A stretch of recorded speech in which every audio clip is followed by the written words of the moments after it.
आइए आज टहलते हुए बात करते हैं इकोनॉमी की। आखिर पैसा किसे बुरा लगता है? अगर मैं कहूँ कि दुनिया कंगाल हो रही है और उसका इस चक्रव्यूह से निकलने का कोई रास्ता भी नहीं है, तो आप निश्चित कहेंगे कि या तो मैं बहुत बड़ा पेसिमिस्ट हूँ और या बेवकूफ़, और नहीं तो दोनों। हो सकता है आप सही भी हो। खैर, बात आगे बढ़ाते हैं।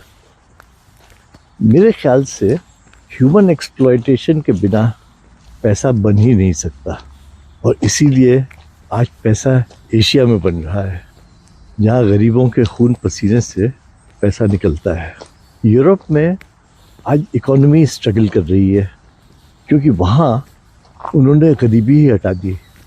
उन्होंने अपने गरीबों को भी इतना पैसा दे दिया कि वे अपनी काबिलियत से ज़्यादा अच्छी ज़िंदगी जी सके। अब उन्हें नशा चाहिए और एंटरटेनमेंट। दुनिया तभी तक प्रोग्रेस करेगी जब तक कि ह्यूमन एक्सप्लॉयटेशन पॉसिबल है और गरीब और अमीर के बीच का संतुलन बना रहे। और आज की तारीख में एक्सप्लॉयटेशन एक बुरा वर्ड है। अगर हम पीछे मुड़ के देखें तो पाएंगे कि यूरोप अमीर हुआ इंडस्ट्रियल रेवोल्यूशन के बाद, जब उन्होंने इनोवेशंस किए, नई नई फैक्ट्रियाँ लगाईं, और जो काम अब तक हाथों से होता था वो उन्होंने फैक्ट्री में मजदूर लगा के और सस्ते दामों पे बना के पूरी दुनिया में बेचा और मोटा पैसा कमाया। हाँ, इससे यूरोप में काफ़ी लोग बेरोज़गार हुए, पर उनको माल सस्ता मिलने लगा और सरकारें और कंपनियां सब तरह के उनको प्रलोभन दे के पैसे भी बांटने लगी, जिससे कि वो उनका माल और ख़रीद सकें। तो सब ठीक ठाक चल रहा था, क्योंकि गरीबों को पैसा बट रहा था वहाँ पर और फैक्ट्रियाँ चल रही थी।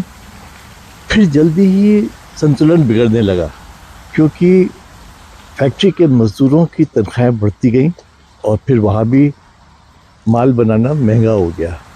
तब उन्होंने एशिया का रुख किया, आउटसोर्सिंग शुरू की, फिर फैक्ट्रियाँ लगवानी शुरू की, जिससे कि यहाँ के मज़दूरों से सस्ते दाम में माल बनवाया जाए और फिर मोटा पैसा कमाया जाए।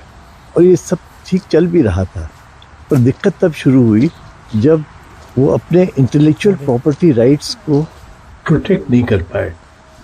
इसकी शुरुआत हुई इंटरनेट आने के बाद। इंटरनेट आने के बाद चोरी आसान हो गई, इंटेलेक्चुअल प्रॉपर्टी राइट्स प्रोटेक्ट करना मुश्किल हो गया। पश्चिम देशों के हाथ से फैक्ट्रियाँ भी चली गई और इंटेलेक्चुअल प्रॉपर्टी भी। विश्व का संतुलन बिगड़ गया। चाइना, जिसके पास कोई इंटेलेक्चुअल प्रॉपर्टी नहीं थी, वो आज पृथ्वी पर सबको सप्लाई कर रहा है, सबसे बड़ी इकोनॉमिक पावर बनता जा रहा है। संतुलन बनाने के लिए एक बड़ी जंग की ज़रूरत है। बिना जंग के लेवल प्लेइंग फील्ड नहीं बनती, क्योंकि अभी हर कोई अपने को ताकतवर समझ रहा है और ये नहीं पता चल रहा कि ताकतवर कौन है और कमज़ोर कौन।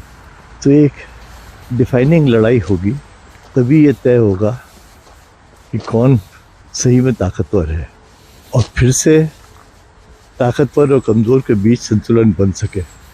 अब मान लीजिए मैं और आप आर्ग्यूमेंट कर रहे हैं। अब ये आर्ग्यूमेंट क़यामत तक चल सकता है, पर अगर मैं उठ के आपके मुंह पे एक घूसा मार दूं तो आपको बात बड़ी जल्दी समझ आ जाएगी। और आज दुनिया इसी मोड़ पे खड़ी हुई है। अब देखें किधर जाती है। धन्यवाद सुनने के लिए।